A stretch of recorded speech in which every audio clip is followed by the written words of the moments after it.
First వేగుకొని లేచిన వెంటనే మనం ఏం చేస్తున్నారంటే చీపురు కట్ట కోసం, బట్టల కోసం, దానికోసం ఈరోజు ఆరాధన ఉంది. నా దేవుని సన్నిధిలో నేను దేవుని వెదకాలి. నా దేవుని సన్నిధిలో నేను ఆయన రాజ్యమును, నీతిని వెదకాలి. నా దేవుని సన్నిధిలో సమాధానమును వెదకాలి. నా దేవుని సన్నిధిలో మహిమయు, ఘనతయు, అక్షయతను వెదకాలి. నా దేవుని సన్నిధిలో మేలును వెదకాలి అనే ఆతృత, అనే ఆశ ప్రజల్లో ఈనాడు ఏమైపోయిందనంటే చల్లారిపోయింది.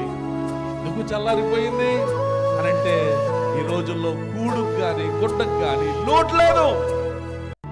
అందుకు చల్లారిపోయింది. దేవునితో పని లేనట్టుగా ప్రజలు జీవిస్తూ ఉన్నారు. నాకేంటని గర్వం, అహంకారం, అహంభావం. అర్థమైంది చెప్పింది. చల్లారిపోయింది.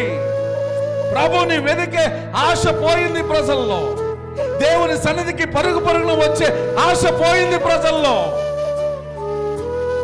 ఇంకా దేవుని సన్నిధికి రావడానికి, దేవుని సన్నిధిలో వెదకడానికి మనం ఏం చేస్తున్నామంటే ఏవేవో సాకులు చెప్తూ ఉన్నాం. చాలా రకాలైన సాకులు చెప్తున్నాం. వద్దామనుకుంటున్నానండి, లేవలేకపోయానండి. వద్దామనుకుంటున్నానండి, కుదురుతలేదండి. వద్దామనుకుంటున్నానండి, అవుతలేదండి. ఏదో ఒక రోజు అవుతాది, ఏదో ఒక రోజున కుదిరిస్తాడు, ఏదో ఒక రోజున దేవుడు ఏం చేస్తాడో నడిపిస్తాడు.